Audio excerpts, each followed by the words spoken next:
My name's your neighbor, and this is Straight People. We're having another episode coming to you live from my husband's basement with our guest, Zach Wright. Everybody, how's Zach doing today? How you doing, Zach? Oh, I'm doing great. Zach, is it Zachary or Zach? I don't know. I just call you Zach. Everyone's always called me Zach. Yeah. I wrote Zachary down for my first open mic, and then I'm like, I guess I'm doing Zachary for comedy. Let's do it.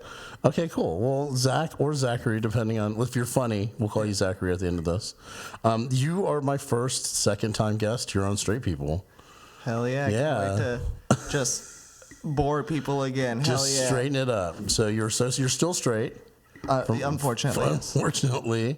If you had a choice, though, what would you be?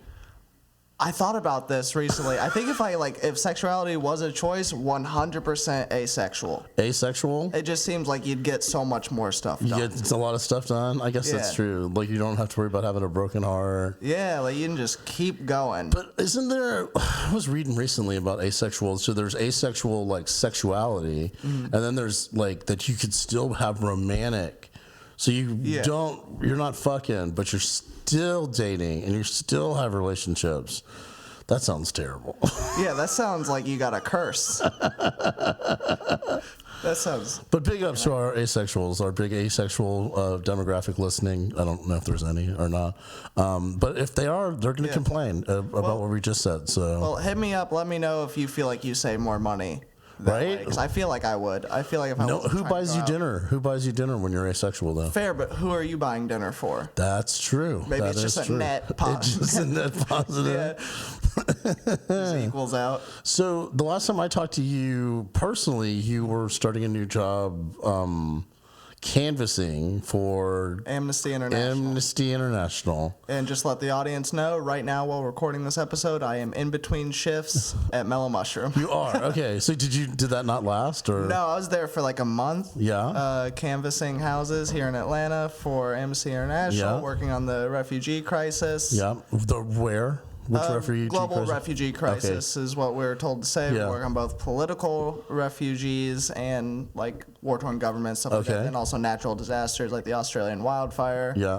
Which that's a nightmare because that was like a combination of the two because they had like camps for people who are trying to seek asylum in Australia, and then everything burned down. Oh, wow. So it's like a double combination. Dang. Yeah, technically I wouldn't have been able to talk politics if I was still working for Amnesty International. They have like a strict, because they're a 501c3. Okay. Like if they were like on Twitter, you can't say that you work for Amnesty if you have any political affiliation on there. I was like, let me go delete all these Bernie Sanders tweets. Did you? No, I just took it out of my bio. So how long did you work there? About the month of January. The month of and the end of that came was about? It's... Not to paint it in a bad light, but it is a sales job. It is. I took time off to go do comedy somewhere else in Chattanooga, and then I came back and I found out that I was on review for not hitting my quota that week. Wow. Yeah, and then that's crazy. Yeah. So wow, I mean, we're out to change the world one quota at a time. Yeah. Well, that's the weird thing because technically I was working for. I'm not sure exactly how it works, but Grassroots Team is a for-profit company contracted out by Amnesty International. Interesting. Yeah, I was wondering. Well, I mean, I did that for a summer for Greenpeace. Yeah. But it was only to smoke pot. Like, I was only there for the weed. Do you know what I mean? Like, yeah, that was the I believed in the ideals, but like it was they basically blaze you out and then sent you loose in a neighborhood to be like, hey, what about the whales, man? I really don't know if I should say this, but I became disillusioned with it because with weed? No, with Amnesty International. With Amnesty, because they gave us this whole like talk. Someone from Amnesty came in. They're like, you can check out this part of the website to see like what you're working on, where your money is going. Yeah. And then in the car on the way to the turf, me and another person who I worked for, like who now is left and works for another company, was like, so it's funding gas money for journalists to go document the situation, and we're out there being like, we're sending accredited people to these destinations. They're documenting the human rights abuses. Yeah. And then I just felt like, oh, I'm out here pressing people 4 or 5 times for gas money? I was like, oh, okay. I don't even ask my dad for gas money. Yeah, wow. Well, I mean, you tried, right? Yeah, and I feel, I mean...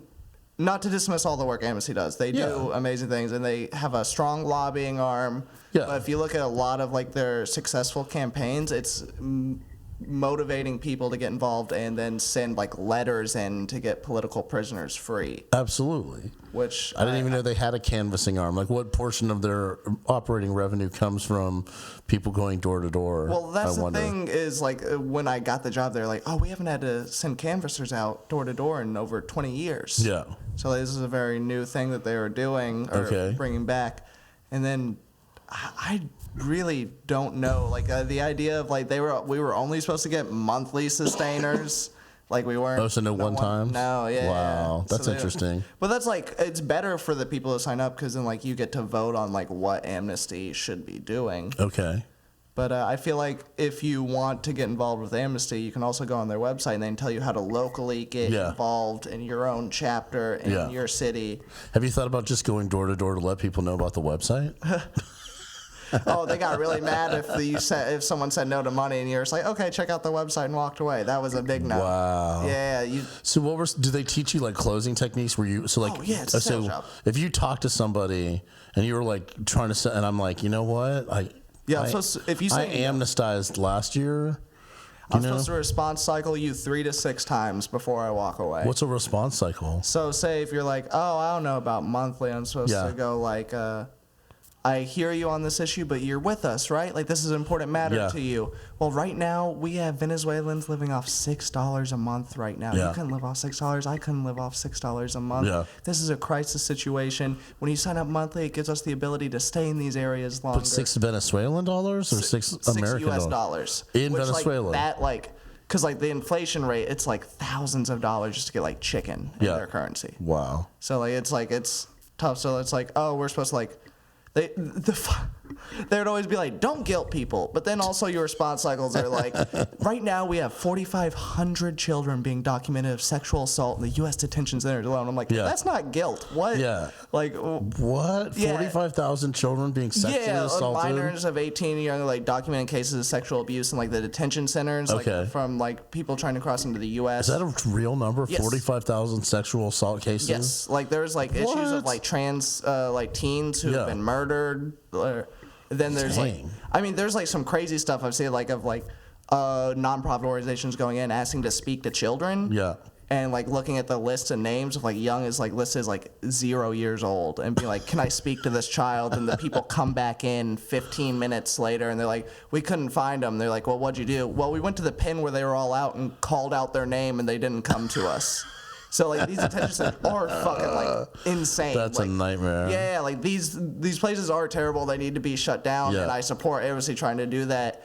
It's just, like, I just don't know if, like, getting, like, Atlanta people to sign up for $15 a month who are going to, like, then lower it down below that later. That you'd even go house to house is crazy to me because, like, HRC canvasses all the time, but they put people on corners or at like the Inman Park Festival. They put them in places where, you know what I'm saying? Yeah. So why would Amnesty want to go door to me, that's such a kind of antiquated notion that that's a sales thing. Yeah. You know, get people one by one. Like what they do with HRC is they pick a neighborhood that they know is gay, and then they're like, oh, do you want to continue enjoying your freedoms? Well, and that was the craziest thing. Sorry, Candace, if you listen to this, but like.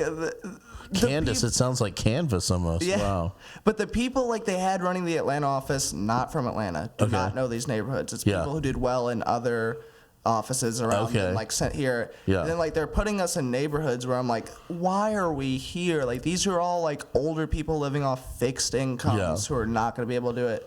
Then they're like, actually, you know what? We're surprised. I think we're going to put you back in Decatur. Decatur's been good. I'm like, it took you like 2 months to figure that out? Like, of course, Decatur is where you're supposed to hit. Like, why are you putting me in... I can't believe you got put on review. Wow. Yeah. You know what? It wasn't a job for... I'm not the person who could, like, press people over and over So you told your parents about this job. What did they say about it? You told your dad about it? My dad thought it was cool. Yeah. Did you think it would last? He was not surprised when I left. Like, I didn't think... I also, like, this is selfish. You told me about it, and I was like, this sounds like a nightmare, but no, congratulations. I remember it was at Joe Kelly's brewery show, and you were like, well, it sounds like you drunk the Kool-Aid, but have a good time. I know, right? You're right. Well, I mean, I hate to be right, but I'm glad that it hasn't changed. Do you know what I'm saying? Like, I'm glad that that's not like, because it would be crazy to think, okay, well, I did that and it was just a bunch of horse shit back 20 years ago. Yeah. That somehow 20 years later that they figured out, oh no, canvassing's really good. Oh, my favorite thing was like the people I'd go out in the field with who like trained me and the wild shit they'd say to like the door. What? And then, like we'd get back and like we'd say it and like practicing the next day and they'd be like, don't say that. We're not sending aid. We're not sending medical care. Okay, like, why are you saying that? Oh, like, really? Yeah. Like your $15 is going to get 10 doctors out to the Sierra Leone to take care of them baby penguins or whatever it is. When from the day one, I was like saying like in my pitch, like we're sending doctors, lawyers, journalists, document the situation. Only the third one was sure. Yeah, right. It was just like things I heard from people at doors. Like we got to get them journalists out there. You know. Those highly credible journalists.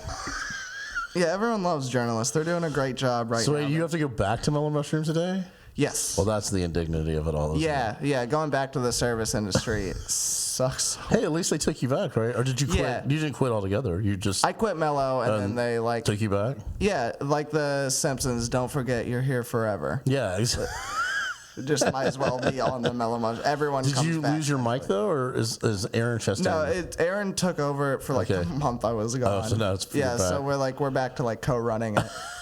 Well, that's great.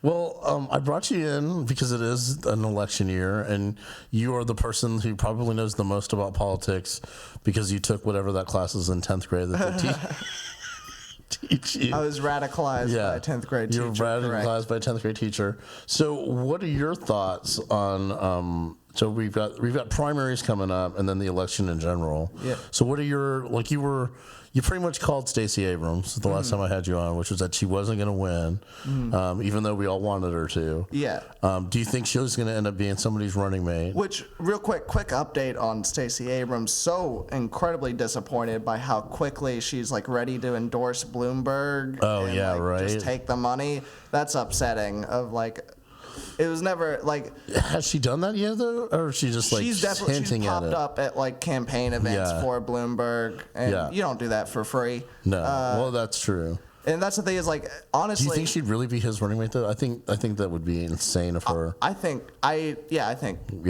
she'd do it, and I think that would probably be a good pick for his campaign, especially dealing with trying to smooth over the whole stop and frisk thing that like he's trying to move past. Yeah, exactly. And then like videos popping up every day of him being like, well, just young black and Latinos don't know how to work. They don't do it. They don't know how to be in a workplace. Like it's like cool. We're talking about that instead of your like 60+ sexual harassment allegations. Yeah, right. Yeah, I just have not viewed him as a viable candidate at all. No, he's she's sort of hung her shingle on him. He's a quieter and more effective Trump. That's all he is. Yeah, I guess that's true. Like he's not as outrageous. At least verbally. If you probably couldn't tell already, I'm full in on Bernard Sanders for the 2020 nomination. I think I've never heard of him. Oh, Bernie. Oh, Bernie. I'm joking. Jeez, the Bernie bro thing has really come back pretty hard too. It seems which is so. I think it's as a Bernie bro. How do you respond? Oh, I think it's like you're not a classic Bernie bro though. I don't. No, but like the people who are like, I'm not voting for Bernie Sanders because his supporters are mean to me on Twitter. Yeah, see, that's like, unfortunate, but it's like you can't like. I could say the same thing about Hillary when Hillary was in her zenith. The kind of rhetoric that was kind of being spouted out by some of her supporters was really alienating. But that wasn't like when I didn't like Hillary, it wasn't because of that. It wasn't because of so and so. Because I already didn't like that person. Do you know what I'm saying? So it's like, How selfish do you have to be like, someone tweeted a picture of a pig shitting on its own balls at me, so now poor people don't get health care. Like what? Why? You're not voting for his supporters. You're voting for him. Like I don't understand. But also, logic. it's like, I mean. I don't know. It's not. I guess I don't look at any one candidate and think this person's like so great that I would then attack other people on their behalf. I don't think there's ever been a candidate like I've never voted for anybody where I was that like into it. And also, let me say like the attacks, quote unquote attacks that like Bernie Sanders supporters do. It's not a tax. It's pointing out people's voting record. There's a history of the way they act towards the poor people in this country. It's like to point out that someone voted against you having health care is not an attack. Yeah. But I think that the Bernie bro thing is much more of just the toxic masculinity lining up with the liberal agenda. And I think that's the big complaint. And that's also dismissive to the fact that he has more support from women than he does from men. Well, that's true, too. And I think that that's the big issue is that we're still in the kind of mindset of that there's two kinds of Democrats. Mm-hmm. There's the good old Democrat, the ones that would have voted for Hillary Clinton. And I assume we're going to go with Biden. I get that's who I think. Neoliberals. Yeah. And then there's the awful, DSA, millennial kind of bro. The people, there's an emergence of what I feel like is about to be finally like a viable third party in this country. Like we have the Republicans and things have moved so far right that like what we call Democrats are typically just conservatives. Like in policy, the only thing they differ on is how they talk to you and some like culture war issues. Yeah. Like jumping on gay marriage when everyone was like, we need to be accepting of this. Yeah. And then you have this like emergence of like democratic socialists, this far left sort of like contingent of not just Bernie Sanders, but you see like AOC, Ilhan Omar, Rashida Tlaib, Lee J. Carter, all these people like who are already in Congress, then these congressional campaigns like Joshua Collins in Washington that's popping up, like a socialist truck driver who has abolished the CIA on his website like platform. It's like 2016 broke a lot of people's brains, and we're seeing like this great emergence of like leftist values and politics that like. I mean, honestly, I don't think we've seen someone like this run for president since Eugene Debs, like forever. Like I don't know who that is. Eugene was a socialist who ran for president from prison. Okay. Who? Yeah, like there's. So what do you think is everyone's big? Why are Americans so afraid of the word socialism? Even though we benefit from it. Almost in every area of our life. I think the majority of Americans really aren't, like you can see with Bernie, like the fact that like calling him a socialist has really not hurt his numbers at all. And then you see people switching to like Eric Trump and Fox News being like communists now. Yeah. Because they're capitalizing on people who don't know the difference between these political terms, that your only knowledge of them in school has been taught that bad, America good. Yeah. And then we paint socialist campaigns like in South America, like Venezuela, like what happened in Bolivia, as these terrible dictators who destroy their own nation. But then when you really look into it, it's like, oh, they actually just nationalized like a lot of the businesses and caused the GDP to go up. They caused like the amount of like insane levels of poverty and just regular levels of poverty like to dissipate, like a huge amount. And then when that starts to happen, we see insurgency from typically the U.S., CIA overthrowing. Not to sound like it sounds like a conspiracy theory whenever you talk. Well, now it's just history. I mean, like the involvement of the U.S. government and Latin American governments is it's not speculation. It's fact. It happened. Contra, like everything. I mean, my mother's from Chile, and like the U.S. had their fingers all over Chile for about 15 years, and I mean, probably still do in some capacity. Looking at Juan Guaido right now. I mean, literally what happened in Iowa looks straight out of the CIA's playbook of, like, Pete Buttigieg claiming that he won the Iowa caucus before a single vote was counted. Yeah. And then 72 hours of, like, news coverage saying he won before the official vote was completely out, which shows, well, actually, Bernie Sanders won the popular vote in the caucus system. The only reason that Buttigieg won is because of the SDEs, which are these dumb bullshit things that, one, people shouldn't care about, but two is the state level delegate equivalents. There's all this like complicated math shit. It's like the caucuses are just there to complicate things. Like they're a year older than the band Kiss. Like they're not these like archaic. Like, they're not like this like a great like part of American political history. Like we should just do away with them. They're done. And like we have the Nevada caucus coming up Tuesday. I don't know when this will come out, but. It'll be March. Okay, so we'll have already had the Nevada caucus, then most likely we'll see a lot I think we're going to see a lot of fuck-ups with that because they're not using the app that Iowa used, so they switched to a different app. And as of right now, from what I've seen, they have not properly trained the precinct captains on how to use this new app to document the votes. Jesus Christ. Yeah. That's what it's going to be from now on. Like, we're never going to have an election in our lifetime again that I think that we're confident of the results. But it doesn't even matter. It doesn't. I mean, if Donald Trump doesn't have to win the popular vote and they can just win the electoral college, does it? I read in a post, like, do elections matter the same way that they used to? I don't think that they do. Well, I think the question there is, how real has our democracy been in the past if we're just realizing this now? Oh, well, yeah, there's always that. It's like, exactly how far back does it go? Yeah. Is it all fake? We've always been a country run by capitalists and democracy. Like, that's like, it just, I don't feel like we've ever really had, like, an election that was based on the idea of democracy that we pitched to American people. Yeah. Like, starting from the very beginning of only, like, white, male, landowning people, and then slowly losing from that group and expanding, but really, like, never really getting to a full, like, the majority of Americans don't vote. 62% of Americans who are eligible to vote do not. Which is insane to me. But that's also, like, in the queer community, there's a huge, significant number of queer people who don't vote either. Yeah, because you would think that being more disenfranchised would make you want to participate more in the process, but it doesn't. Well, that's the establishment trying to keep people from feeling like I mean, that's what Iowa was. It's trying to keep you from feeling like, oh, I can get this socialist, I can get this change I want. Yeah. Oh, no, they're going to fuck Bernie out of the nomination. Why even try? Yeah. No. Yeah. If they're this scared of him, if they're willing to throw American democracy on a global scale under the bus, destroy the Iowa caucus, shit their pants in front of everyone on national TV just to stop him from going on TV at 8:30 that night to say, I won. Yeah.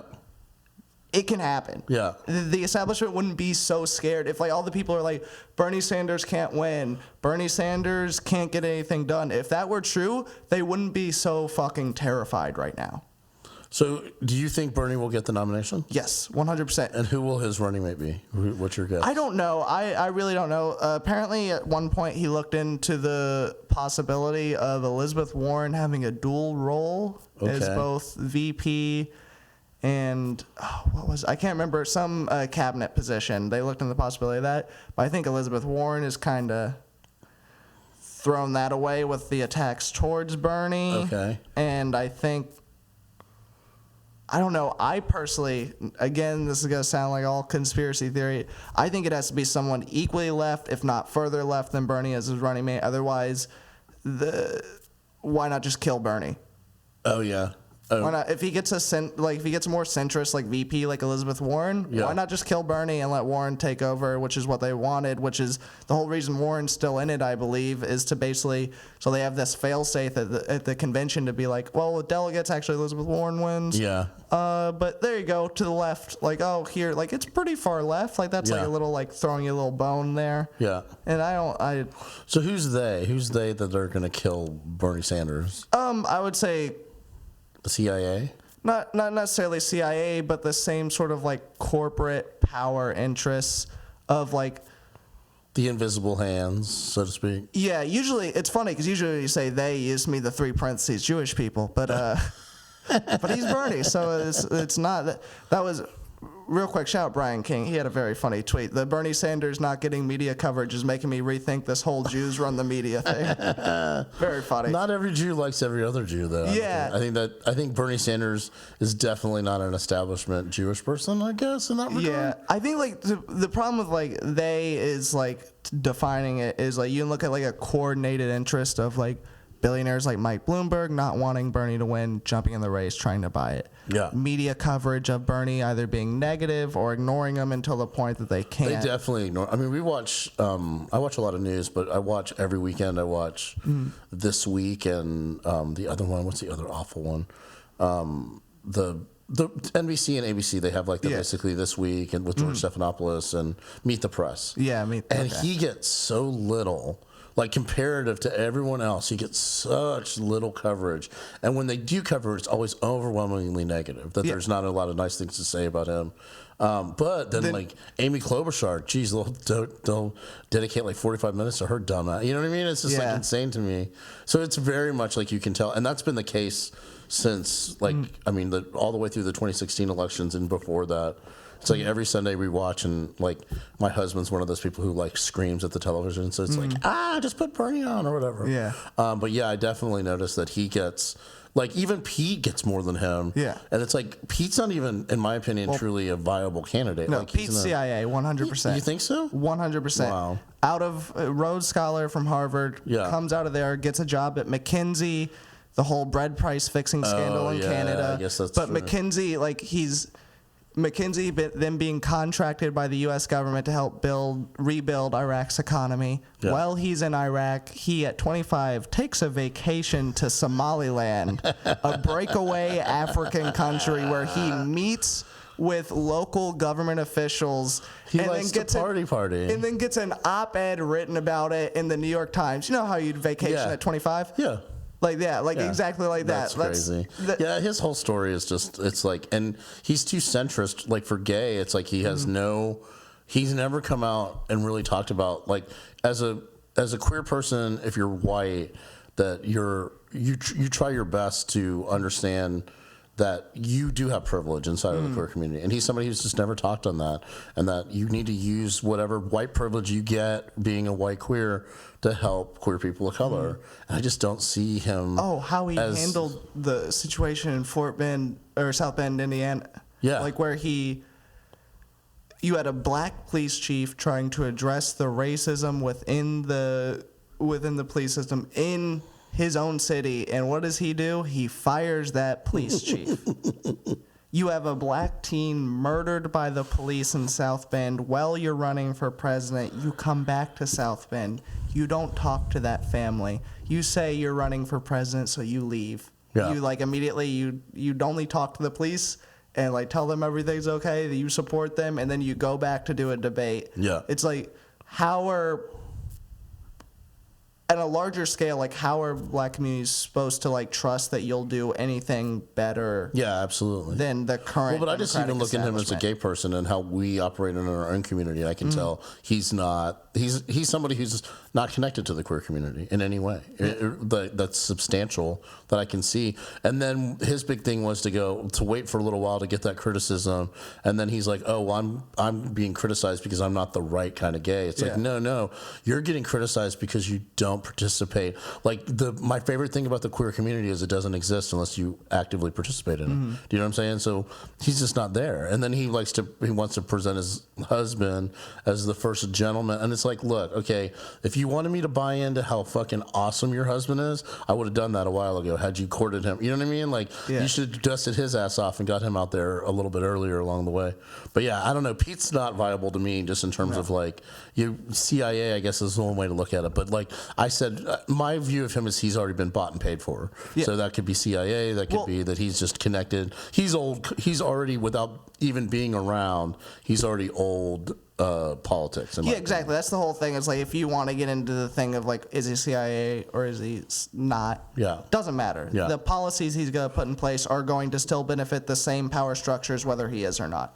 So it would make perfect sense though that after the shit show of Donald Trump that we would send a gay man in to fix up the White House. It's like we got like the neighborhood is taking a hit and we need to bring somebody in to like refurbish the, you know what I mean? Like to get all the nasty gold curtains out of the fucking, because he's basically covered everything in gold that he can. So it's like that a gay couple has to come in and like fix the place up. Totally makes sense to me. Like it reads on a comical level at least. But all right, well we've got a couple minutes left. So tell me, or just anybody who's listening, like what are ways that people can stay engaged in politics because like a lot of people just. And you can go longer than 2 minutes. I saw you just look to the clock. But how do you get people? So like if you're talking to somebody who's like, oh yeah, I really don't watch the news, and it depresses me. What do you say to somebody like that? Well, I would say stay away from traditional media establishments, CNN, MSNBC, Fox News. support independent journalism as much as you can. For instance, Jacobin, The Intercept, the Young Turks, people that require you to fund them to exist. They are not bought by anyone. Real quick, this is not technically the same thing, but if you're listening to this and you think even for a second that you're willing to help Bernie Sanders, donate, phone bank, call into these states that are important, text bank, you can get on the phone, you can talk to these people, go out and canvass in your state. I mean, no other candidate has people traveling thousands of miles to Iowa to canvass for them. People just doesn't have people that care that much. No other candidate has the type of fever support that Bernie Sanders has. If you see that and you feel inspired by that in any way, get out there and do whatever you can. Literally, just talking on the phone once a week. He has his little finger waving, and we have the possibility of having a real working class movement. And I know it's disparaging because it's never really worked, but there's never been this groundswell of politics and grassroots movement. If you want to, I mean, literally, it's a toxic website and it's destroyed my brain. But Twitter is how I keep up with a lot of news. Following the right people. I mean, even if you don't want full on just news stuff. Trending on Twitter, I find that's very useful to find out what's going on. Just to look real quick and very funny comedian. So you're not just getting straight news. Kate Willett, super hilarious. Was originally a supporter of Hillary Clinton. Was dating another comedian who died, didn't have access to health care, who was a Bernie Sanders supporter, and that pushed her in a very real way to re-examine how she looked at politics, and is now one of the most vocal online leftist accounts on Twitter, supporting Bernie Sanders. And you can just, really getting out there, seeing these leftist accounts that are their personal stories. I'd recommend that more than ever, watching hours of CNN or something like that. I hope as a listener you can just get how emphatic and actually cares about all the stuff that Zach does. As somebody who's I'm pushing 50. I just don't give a fuck anymore. So it's good to see somebody who gives a shit. I mean, I still give a shit in that I watch the news, I listen to the news, I follow the news, I vote and all that. But in terms of caring, where I think it's because it's all the grand charade. You know what I mean? In terms of, is it any of it real? But it takes people caring and being willing to support the candidates and get out there. So I really commend you for that, and definitely want you to come back. So maybe we can do something right before the election. I'd love to. And we'll just put it out off cycle or something. Okay. What do you think about that? Yeah. All right, cool. So tell people where they can find you. You can follow me on Twitter at not Zach Wright, all caps, or on Instagram at Zach W Comedy. Okay. If you disagree or agree with anything I said tonight, look on my Instagram and find out when I'm at the Laughing Skull. I will talk to you for at least an hour outside about why Bernie is the best candidate. Okay, that's it. This is Ian Aver. That's been Zach Wright, or Zachary Wright, as the case may be. And this is Straight People. Like and listen to us. Register to vote this year. Unless you're a Republican, then take the year off. It's cool with me. Yeah, you can just stay home. Yeah, you can just stay home. It's cool. We got this. All right. Check out Straight People anywhere you can find them podcasts.